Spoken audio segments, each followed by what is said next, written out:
Hoy quiero tratar contigo un tema muy importante y es un tema muy, pero muy delicado que tiene que ver acerca del diezmo o con el diezmo. Las iglesias evangélicas contemporáneas han entrado en discusión acerca de este tema en cuanto a qué enseña la Biblia realmente respecto del diezmo. ¿Debe el cristiano diezmar? ¿Para quién era o es la obligación de diezmar? ¿Para el pueblo de Israel o para la iglesia? Son muchos de los cuestionamientos que se han hecho los creyentes y algunos están a favor, otros en contra. Pero aquí no se trata de lo que usted y yo pensemos, sino qué dice la Biblia acerca de este tema. ¿El diezmo que hoy se exige es el establecido por el Señor? Sería otra de las preguntas.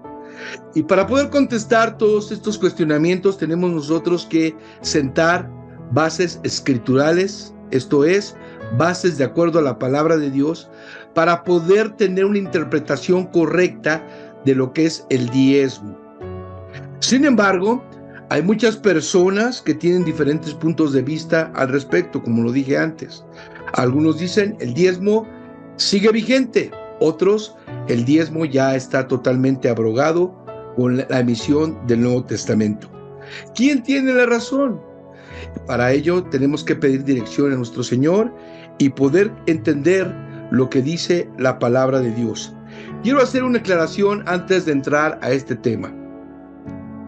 Existen prácticas o costumbres que se hacen en la iglesia del día de hoy, en la iglesia cristiana, en las iglesias evangélicas, que en sí no son malas.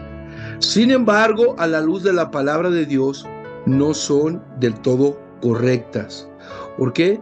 Porque a veces se tiene una mala interpretación acerca de esa enseñanza o simplemente se hacen las cosas por costumbre, porque en antaño se hacía y se han seguido por mera costumbre. Pero aquí no se trata de costumbre o de una idea a favor o una idea en contra. Vamos a descubrir qué dice la palabra del Señor acerca de este tema. Y quiero que tengamos presente aquellas palabras que el apóstol Pablo le dijo a Timoteo, a su discípulo: procura con diligencia presentarte a Dios aprobado, como obrero que no tiene de qué avergonzarse, que usa bien la palabra de verdad. Y de eso se trata esta tarde, de trazar correctamente la palabra de Dios. Quiero que vayamos al Señor para pedir dirección y que sea el Señor, el Espíritu Santo, quien nos dirija a poder sacar una conclusión en este día. Bendito Señor y Padre nuestro, te damos gracias porque nos permites una vez más escudriñar tu santa palabra. Señor, queremos llegar a ella con un corazón humilde, con un corazón sincero, con deseos de aprender de ti, Señor. Así como tus discípulos se sentaban al lado tuyo cuando estuviste aquí en la tierra y ministrabas a través de tu Hijo amado Cristo Jesús. Señor, enséñanos y llévanos a entender y a practicar lo correcto de este tema que solamente se encuentra en tu palabra. Señor, pedimos tu dirección en el nombre poderoso de nuestro bendito Salvador y Señor Jesucristo. Amén.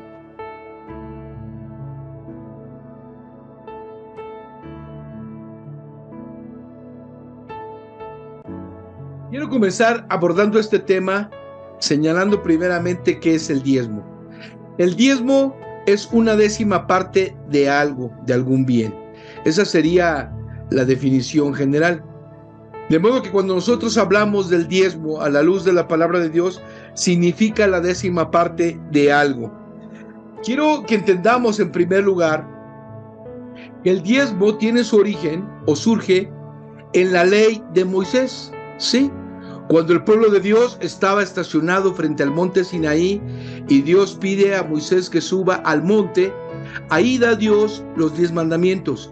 Y juntamente con los 10 mandamientos iba a dar el Señor una serie de reglas para la vida del pueblo, reglas morales, reglas, vamos a llamarle de tipo religioso o de tipo en relación a los sacrificios, holocaustos, reglas comunitarias y reglas en sí de la conducta de un humano, de una persona con otra.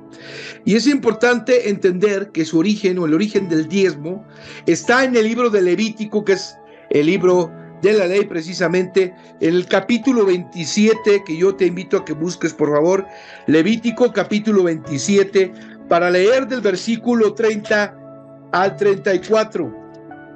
Levítico capítulo 27, del versículo 30 al 34. Dice así la palabra de Dios: y el diezmo de la tierra, así de la simiente de la tierra, como del fruto de los árboles, de Jehová es cosa dedicada a Jehová. Y si alguno quisiera rescatar algo del diezmo, añadirá la quinta parte de su precio por ello. Y todo diezmo de vacas o de ovejas, de todo lo que pasa bajo la vara, el diezmo será consagrado a Jehová. No mirará si es bueno o malo, ni lo cambiará, y si lo cambiare, tanto él como el que se dio en cambio serán consagradas. No podrán ser rescatados. Estos son los mandamientos que ordenó Jehová a Moisés para los hijos de Israel en el monte Sinaí. En la ley de Moisés, en la ley que Dios da a Moisés para su pueblo, surge el diezmo. Esa forma de dar o de recaudar recursos para ciertos propósitos. Ahora quiero decir, antes de comentar lo que dice este versículo, que los primeros pueblos, sobre todo cuando tenían guerras y conquistaban a otros, los sujetaban a un tributo, a una contribución, y les fijaban un porcentaje de bienes o de recursos que el pueblo que estaba bajo el yugo tenía que dar. Y muchos de estos pueblos practicaban en la contribución del diezmo, del 10%. Algunos tal vez era más, otro porcentaje, pero ya se tenía esa idea. Cuando la palabra de Dios nos habla en este pasaje, es porque el Señor, nuestro Dios, le está dando como ordenanza al pueblo de Israel, ¿qué cosa? Dar el diezmo. ¿Y qué era el diezmo? Todos los judíos tenían que dar el 10% del producto de su trabajo, del producto de su tierra, de los frutos que recolectaban o de los animales que tenían, de las vacas, de las ovejas, como cita aquí el Señor. El Señor les había hecho entender que Él es el dueño de todo y que de todo lo que ellos recibían del dueño, que es Dios, ellos tenían que dar una décima parte, y para que eso que diesen fuese consagrado a Jehová. De tal suerte que cuando el judío tenía una cosecha, tomaba el 10% de su fruto y lo llevaba y lo daba normalmente de manera anual lo llevaba delante de Dios para que esto fuera utilizado. Quiero dejar en claro algunas cosas que es necesario puntualizar al respecto. En primer lugar, el diezmo fue establecido por Dios y era un mandamiento directamente ¿para quién? Para el pueblo de Israel. Únicamente para el pueblo de Israel. Número 2, el diezmo no consistía en dinero, porque muchos estamos pensando como la época actual o con una mente occidental de que dar al Señor es dar dinero. No, si tú analizas los versículos que acabamos de leer, habla de animales, de frutos de árboles, de semillas, de trigo, de plantas, de frutos que el pueblo recolectaba. No olvidar que Israel era un pueblo que se dedicó a la agricultura, pero que eran pastores de ovejas, entonces, y recolectores de frutas, y todo eso que ellos obtenían daban el 10% a Dios. Es importante entender esto porque en el Nuevo Testamento no vamos a ver esta figura de la forma que se presenta, o no vamos a ver esta figura en el Nuevo Testamento. Según la ley de Dios, ¿quiénes fueron los destinatarios de estos diezmos? Porque se recolectaba todo este diezmo, todas las tribus daban, excepto la tribu de Leví. ¿Y para quién era o en qué se utilizaba? Bueno, debemos recordar nosotros que cuando Josué conquista la tierra prometida, el pueblo de Dios destruye a los reyes que estaban del lado oriental, y luego cruza el río Jordán y destruye a todas las naciones y a todos los pueblos paganos.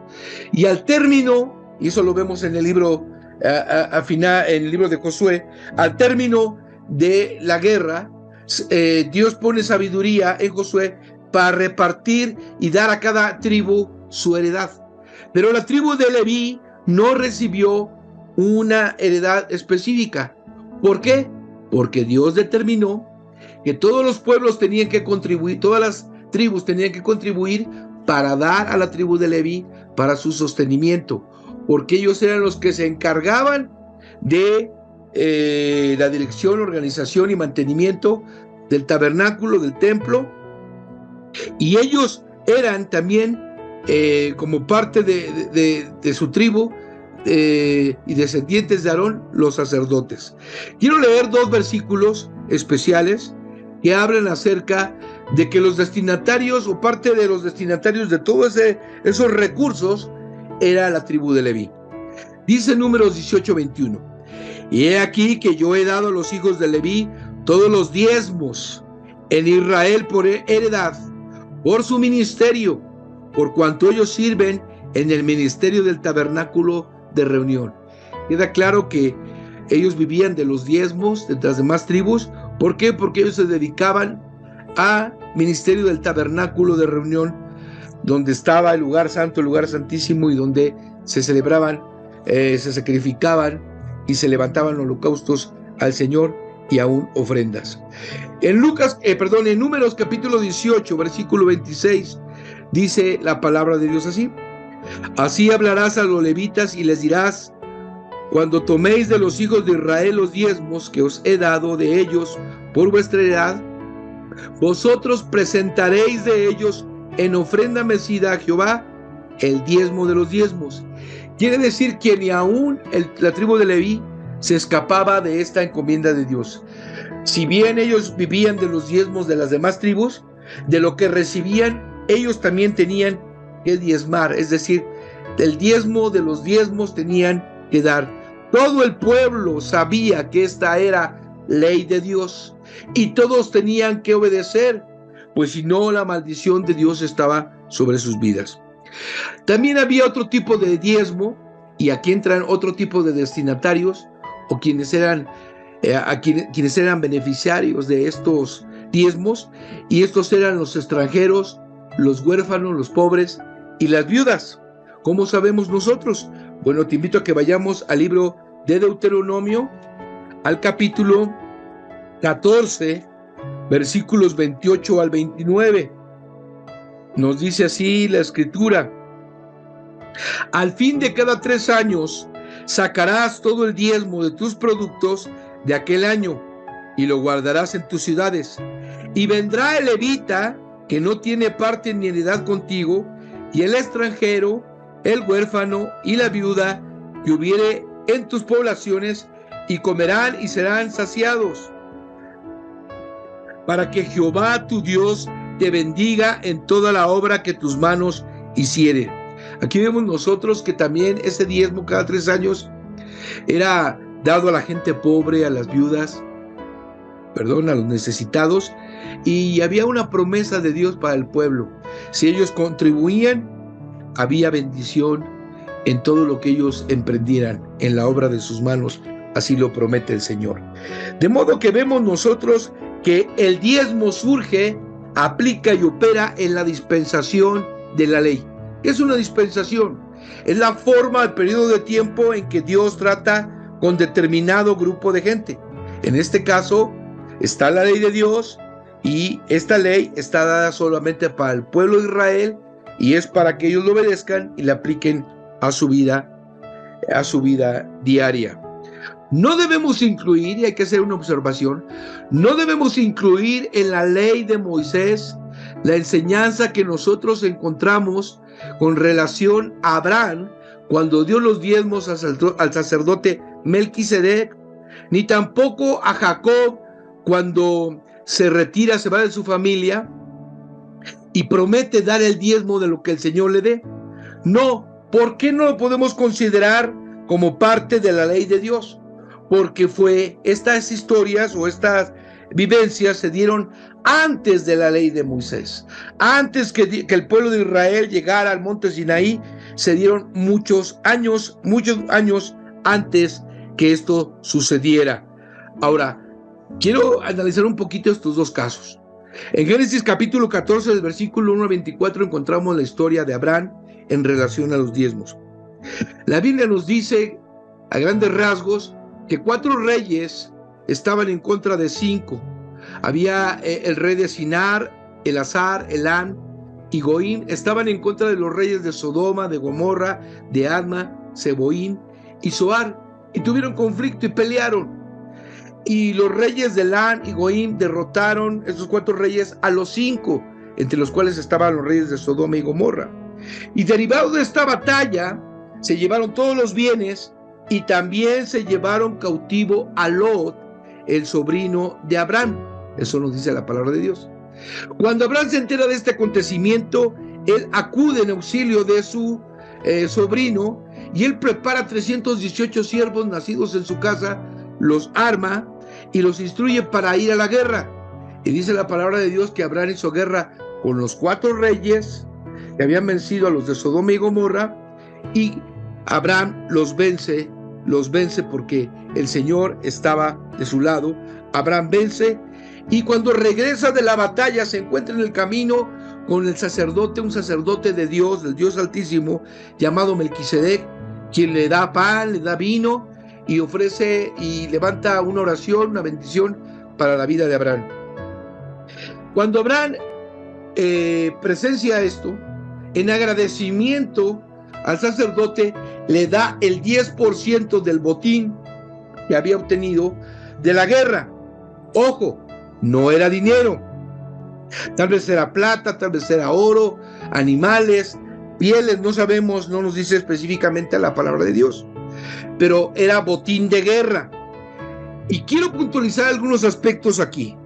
Primero hay que entender que antes de este pasaje no se dice y no se enseña que Abraham hubiese dado diezmos a Dios. Después de este pasaje tampoco se dice que Abraham continuó dando o diezmando a Dios. Ahora, esta historia no debemos citarla como parte de la ley, ya lo dije, porque se da antes de la ley, ni tampoco es una base bíblica para sustentar la enseñanza de el diezmo. ¿Por qué? Porque fue una vivencia única donde Abraham dio voluntariamente de su corazón al sacerdote que venía delante de él y que profirió una bendición a su favor y dio la 10ª parte, pero pudo haber dado el 15%, pudo haber dado tal vez el 5%. Algunos piensan que dio el 10% porque era costumbre en algunas otras sociedades. Es importante entender y siempre analizar el contexto de lo que se está diciendo para saber a qué parte de enseñanza corresponde la palabra. Ojo, esta historia está antes de la ley, no está en la ley, tampoco está en el Nuevo Testamento, sino en el Antiguo Testamento. Vamos a ver el caso de Jacob. El caso de Jacob es aún un poco más grave, más agudo, y también fue antes de la ley. Esta historia la encontramos en Génesis 28. Jacob estaba huyendo de su hermano Esaú, porque él le había robado la primogenitura al darle un plato de lentejas. Si te recordarás, tenía mucha hambre y Jacob estaba preparando un guiso sabroso a base de lentejas y le dijo: dame tu primogenitura y yo te doy este guisado. Y aquel hambriento lo cambió, menospreció la primogenitura.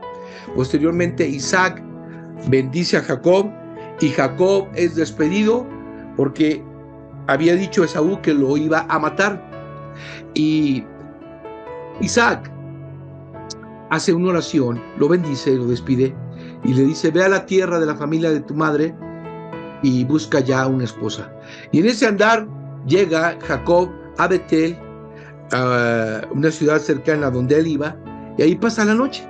Y es en esa noche donde tiene aquel sueño que escucha, que sabemos por lo que dice la palabra, que ve una escalera donde bajaban y subían ángeles. Al otro día se levanta muy de mañana, Jacob toma una piedra, la unge con aceite y emite un voto. Un voto donde él dice lo siguiente, escucha con atención en Génesis 28:20. Si fuere Dios conmigo y me guardare en este viaje en que voy y me diere pan para comer y vestido para vestir, y si volviere en paz a casa de mi padre, Jehová será mi Dios. Y esta piedra que he puesto por señal será casa de Dios, y de todo lo que me dieres, el diezmo apartaré para ti. ¿No les suena que en estas palabras que dice Jacob está condicionando a Dios? Sí, efectivamente. Fíjate cómo habla él, dice, si fuere Dios conmigo, si me guarda, si me da de comer, si me da vestido, y si me da paz o me vuelve con paz, entonces Él será mi Dios. Vemos nosotros que estas palabras que dice Jacob, era una especie de negociación con Dios. Pero yo quiero que entiendas algo, ni tú ni yo podemos negociar con Dios. Dios no es hombre para que se preste y tener una negociación con nosotros que somos sus criaturas. Él es el Señor y nosotros estamos para obedecer. Y mucho menos podemos nosotros condicionar a Dios o decirle al Señor lo que tiene que debe hacer Él, porque Él es soberano. De manera incorrecta, Jacob está diciendo esto. Ahora analiza el contexto y te darás cuenta que lo que está diciendo a Jacob aquí es un chantaje. Realmente es un chantaje. Él proponía un diezmo condicional. Jacob estaba mal porque estaba condicionando a Dios. Si tú me das, entonces yo te doy. Y esto no es así. Cuando nosotros demos algo al Señor, lo tenemos que dar de corazón, jamás condicionar. Aunque muchas veces en la vida, cuando queremos que Dios escuche sobre todo nuestras oraciones, hemos dicho alguna vez, o has dicho alguna vez, Señor, si tú me das una casa, Señor, si sanas a mi hijo, Señor, si me permites entrar a la universidad, entonces yo te voy a servir. No, hermanos, no tenemos que condicionar a nuestro Dios porque Él es soberano. Sin embargo, Jacob estaba condicionando al Señor y estaba dando un diezmo condicionado. Evidentemente este pasaje no lo podemos tomar como fundamento de una doctrina para sostener el diezmo, no, porque está fuera incluso de la ley, está antes de la ley de Dios, de la ley mosaica, y no se puede tomar. Es importante entender que estas dos historias, la de Abraham y la de Jacob, están fuera de la ley de Dios. El diezmo surge en la ley de Dios, ahora sí, emitido por el Señor y con la coercibilidad, con la obligación que el pueblo tenía que observar y obedecer al pie de la letra. En el caso de la ley mosaica hay que entender que esta dispensación o esta ley estuvo hasta nuestro Señor Jesucristo, porque Jesucristo vino a cumplir la ley y los profetas, dice la palabra. Y hasta ahí terminó, digamos, todas las ordenanzas para el pueblo de Dios en relación a la vigencia de la ley. ¿Por qué? Porque viene otra dispensación que es la gracia. El nuevo pacto ahora de Dios con la iglesia, con los gentiles. Si tú quieres dar una respuesta teológica a la pregunta, ¿debemos los creyentes del nuevo pacto bajo la gracia, es decir, la iglesia, diezmar?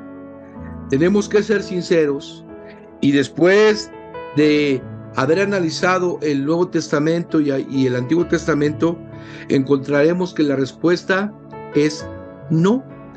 No tenemos la obligación legal de dar el diezmo como sí lo tenía Israel, porque la orden, el mandato fue directamente a ellos. Entonces preguntarás, ¿por qué, pastor, en este tiempo entonces damos nosotros el diezmo? Bueno, lo hemos, os ha venido dando como un parámetro de lo que tenemos que dar a Dios. Pero si somos sinceros y vamos a la palabra de Dios, esa no es la verdadera enseñanza. Entonces, ¿cuál es la verdadera enseñanza? Debes de recordar que el Antiguo y Nuevo Testamento se basa en un principio, en el principio de dar. Y en el Nuevo Testamento estaríamos hablando de la ofrenda. No sería un pecado si nosotros no damos diezmo, pero sí sería pecado si nosotros no ofrendamos a Dios, porque la figura que encontramos en el Nuevo Testamento, y tú te vas a dar cuenta, es la ofrenda. Los versículos o los consejos de Pablo y de Pedro y aún del Señor Jesucristo siempre están encaminados bajo el contexto de la ofrenda, de ofrendar. En el Nuevo Testamento no vas a encontrar, querido hermano, un solo versículo, y lo digo con todo conocimiento de causa, un solo versículo donde esté establecido como mandato diezmar, como sí lo está en el Antiguo Testamento para el pueblo de Dios. No existe ninguna sola cita del Nuevo Testamento en la que Jesús o alguno de los apóstoles digan que haya que pagar el diezmo, y menos todavía que deba de ser exactamente en dinero. En los evangelios, y bueno, tú puedes decir, entonces, ¿qué acaso el Antiguo Testamento no es palabra de Dios? Quiero decirte algo, querido hermano. El Antiguo Testamento y el Nuevo Testamento es palabra de Dios, efectivamente. Pero hay que entender algo. El Antiguo Testamento está escrito a los judíos y ellos son los que tienen que observar a la letra las ordenanzas que estaban o que están en el Antiguo Testamento. Para nosotros como iglesia, y bajo lo que dice el pasaje de Timoteo, de que toda la Escritura es inspirada por Dios y útil para enseñar, para redarguir, para corregir, nosotros tenemos que tomar el Antiguo Testamento y sacar los principios para nuestra vida y enseñanzas prácticas para nuestra vida, ¿sí? Pero no podemos nosotros observar al pie de la letra los ritos, los sacrificios, las ordenanzas que el Señor dio en relación a todo lo que es el libro de Levítico, de la ley, porque fueron exclusivamente para el pueblo de Dios, para Israel, y debemos entender que nosotros no somos Israel. Eso es muy importante entender. Ahora, en el Nuevo Testamento hay algunos pocos versículos donde Jesús cita el diezmo, pero ojo, no cita el diezmo para enseñar que se deba de diezmar.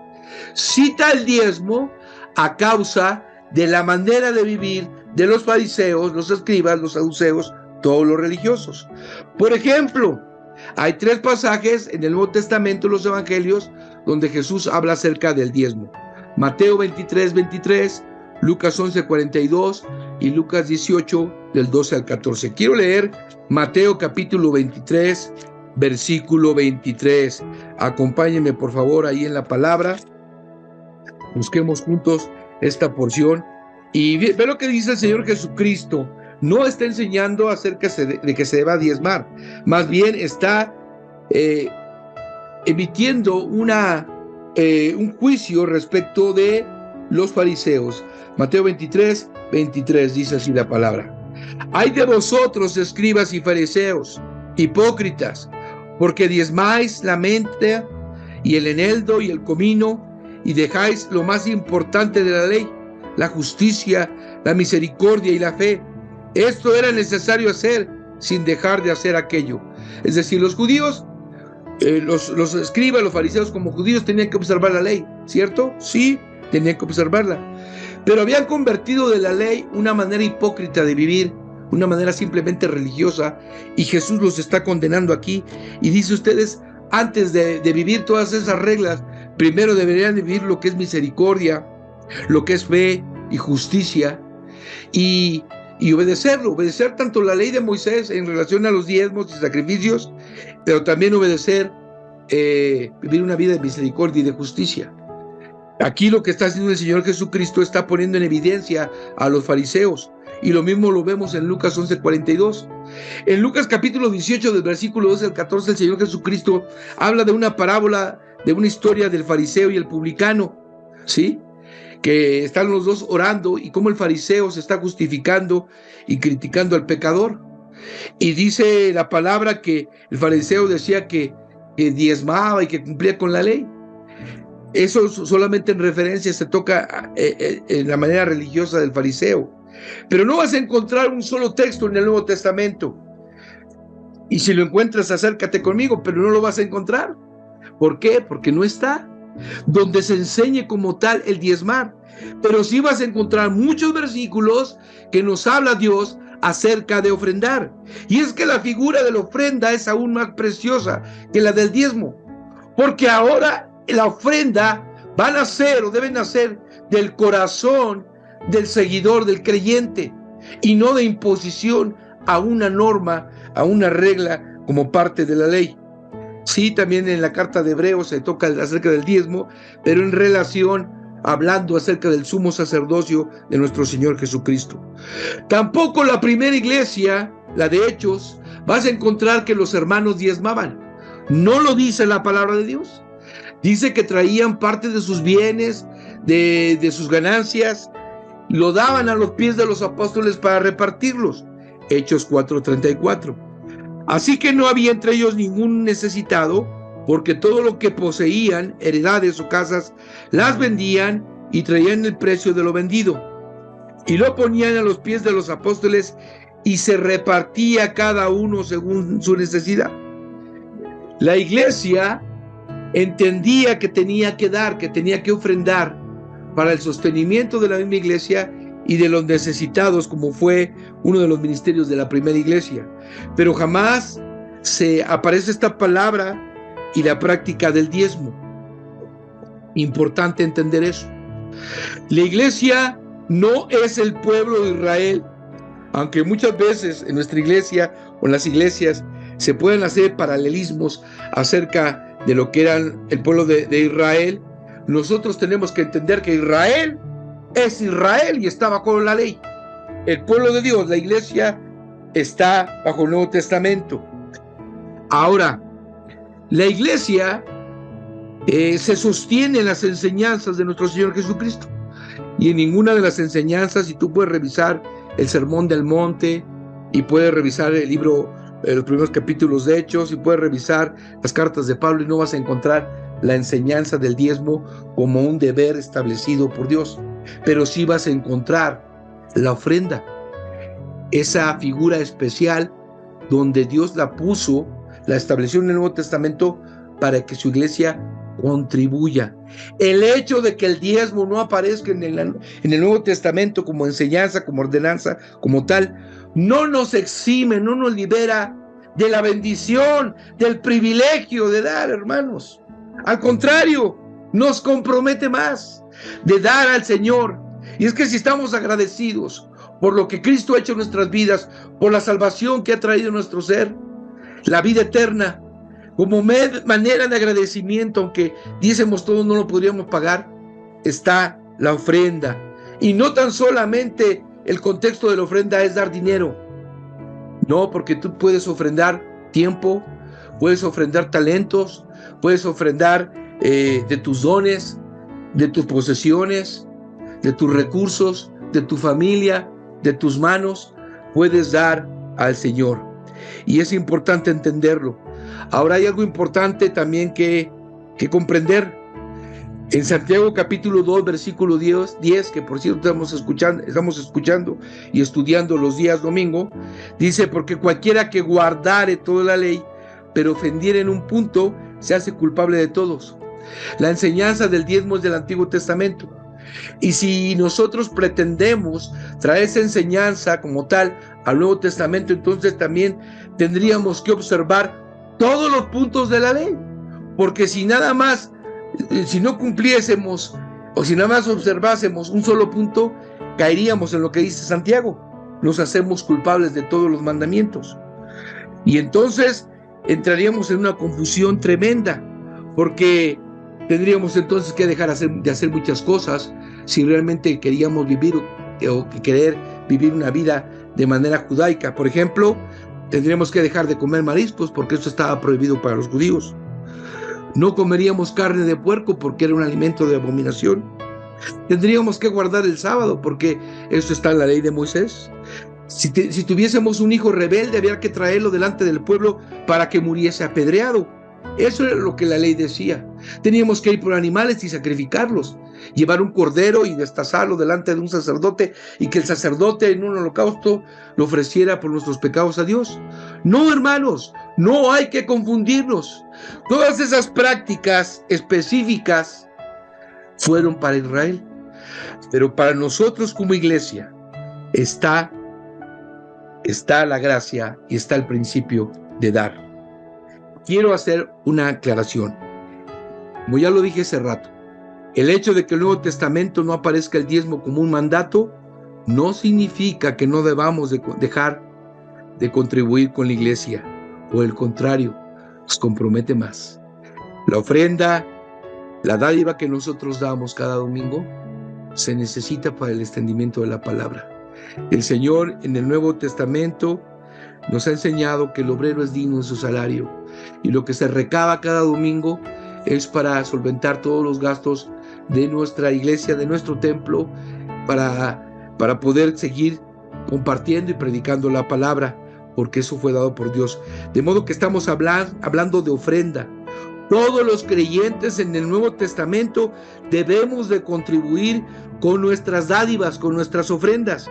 Y si tú quieres seguir dando el diezmo, no está mal. El diezmo será un parámetro para ti mismo, pero puedes dar el 5, puedes dar el 10, puedes dar el 15, el 20%. Eso está en tu corazón. Hay varios versículos, y quiero que tomes nota de estos versículos, que rigen y sí establecen el ofrendar como un compromiso, como un privilegio del creyente en el Nuevo Testamento bajo el contexto de la iglesia.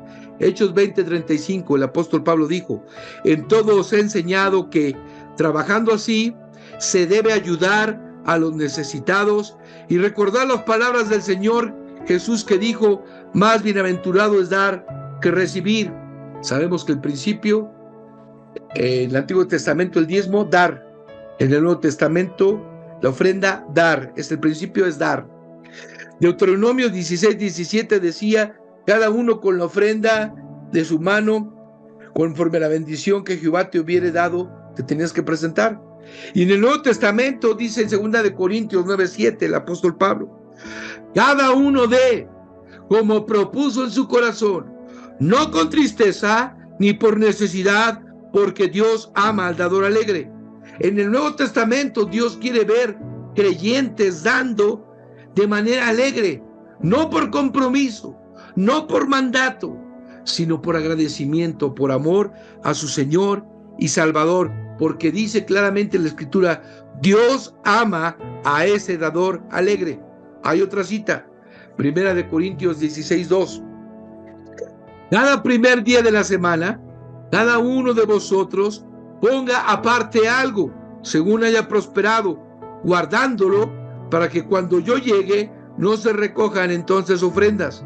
Dice el apóstol Pablo: tienen que ofrendar, hermanos, y conforme a la bendición que el Señor les dé, aparten algo. Y esto es cierto. Si tú como creyente en la semana vendes tu auto, de ahí tienes que ofrendar a Dios. Si tú en la quincena recibes tu salario, de ahí tienes que ofrendar a Dios. Si bien no estamos hablando del diezmo, la palabra de Dios sí nos enseña que tenemos que ser personas creyentes que ofrenden. Sí, querido hermano, tenemos que ofrendar, y es un privilegio. Por ofrenda no solo hay que entender el dinero, como ya dije, sino el tiempo, los talentos, los dones, los recursos, el servicio. Cualquier cosa que tengamos a nuestro alcance puede ser utilizada para el reino de Dios. El simple hecho de estar intercediendo por otros, por los misioneros, por el pastor, por la obra, ya tú estarás contribuyendo y dando para bendición de tu iglesia. Dicho lo anterior, es importante hacernos la pregunta: entonces, ¿cómo debo yo dar a Dios? Si bien no encuentro la figura en el Nuevo Testamento del diezmo, ¿cómo debo yo dar a Dios?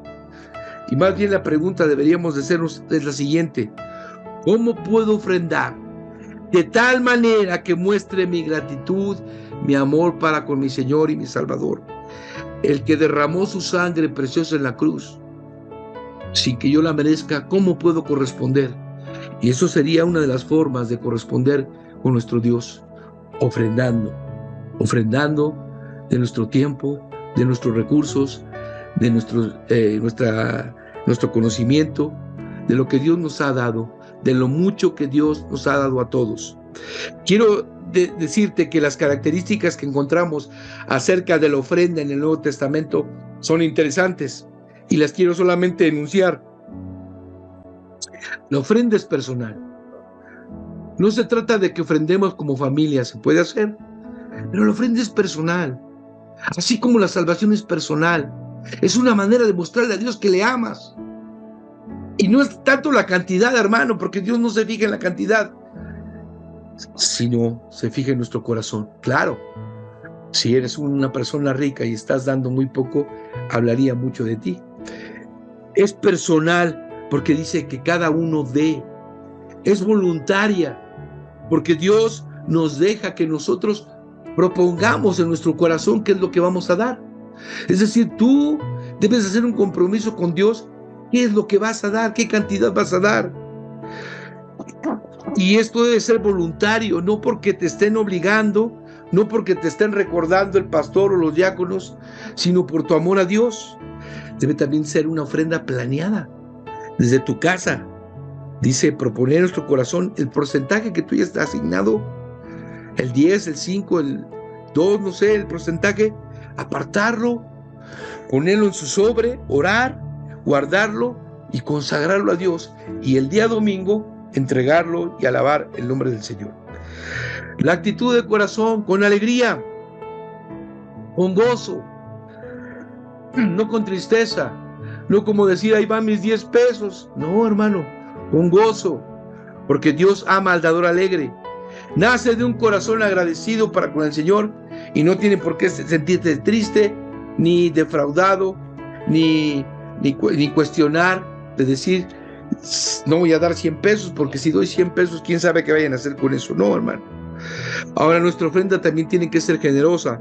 El apóstol Pablo decía en 1 Timoteo 6:18, ricos en buenas obras, dadivosos, generosos. Hermano, no hay como ser generoso en nuestras ofrendas, en nuestro servicio al Señor. Cuando tú eres generoso, el Señor bendice. Ahora, si yo doy esta cantidad porque Dios me la va a multiplicar, no, sino dar por amor. Dar simplemente porque Él es el Señor y yo soy oveja de su prado.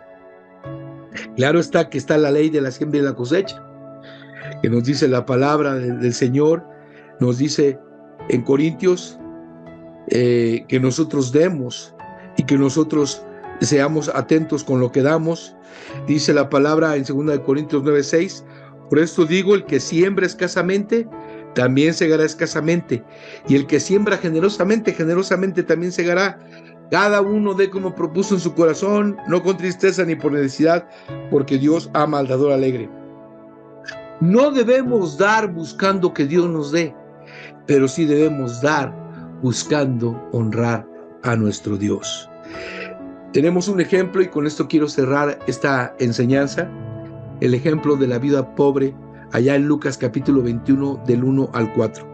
Ojo, aquí Jesucristo no está hablando del diezmo, está hablando de la ofrenda, y dice, levantando los ojos, vio a los ricos que echaban sus ofrendas en el arca de las ofrendas.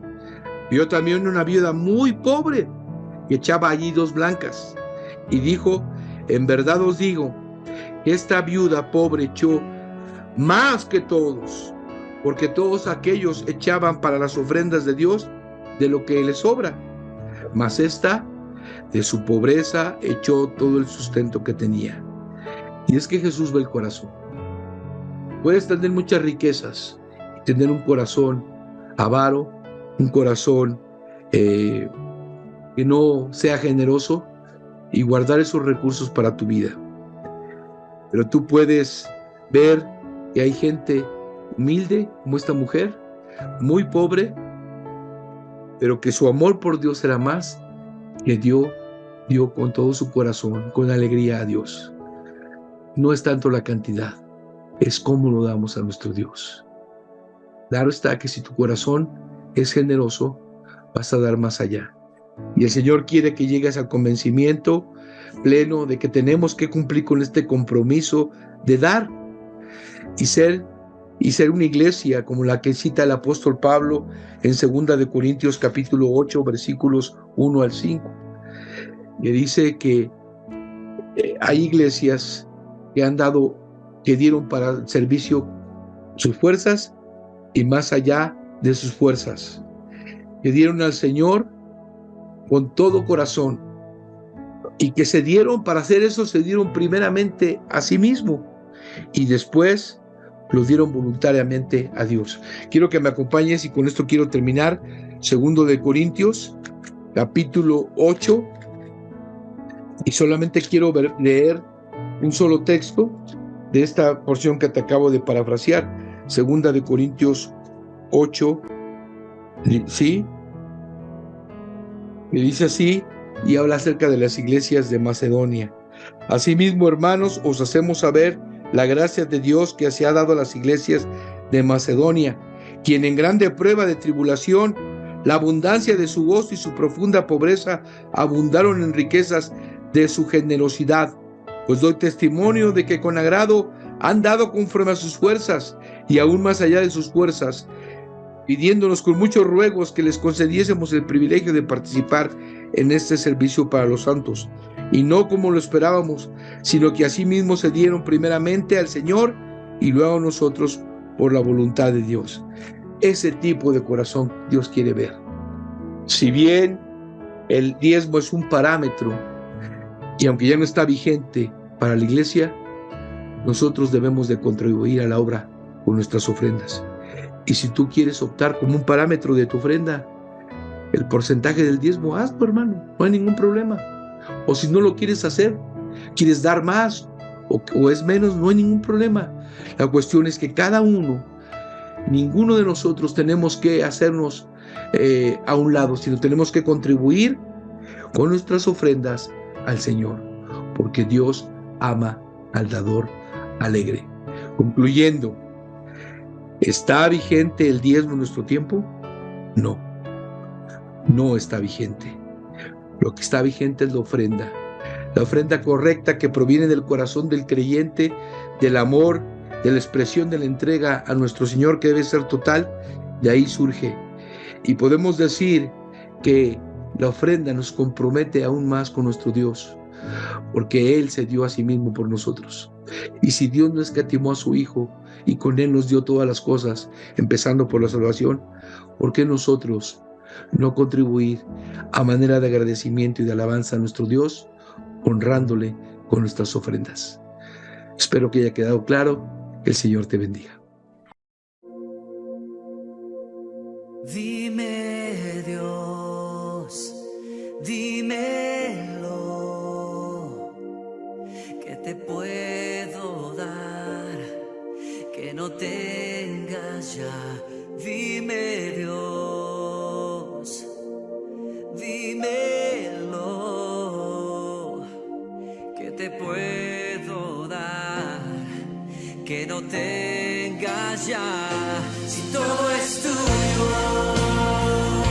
si tú eres dueño de todo honor, la gloria y adoración. Si todo es tuyo, si tú eres dueño de toda adoración. Dime, Dios,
Bendito y Padre Celestial, gracias porque nos permites tocar temas como este que son difíciles, que tal vez algunos tengan otra postura, pero delante de tu palabra vemos claramente en el Nuevo Testamento la figura de la ofrenda, Señor.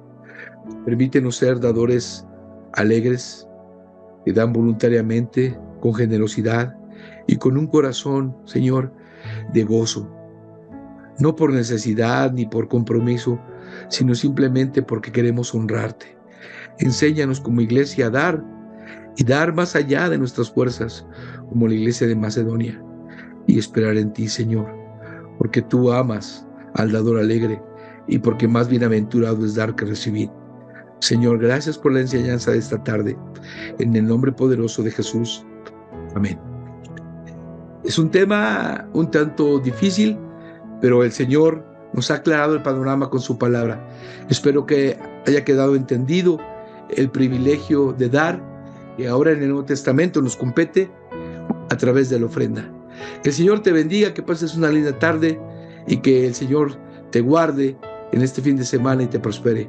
Bendiciones, te mando un abrazo, cuídate mucho, que el Señor te bendiga. Buena tarde.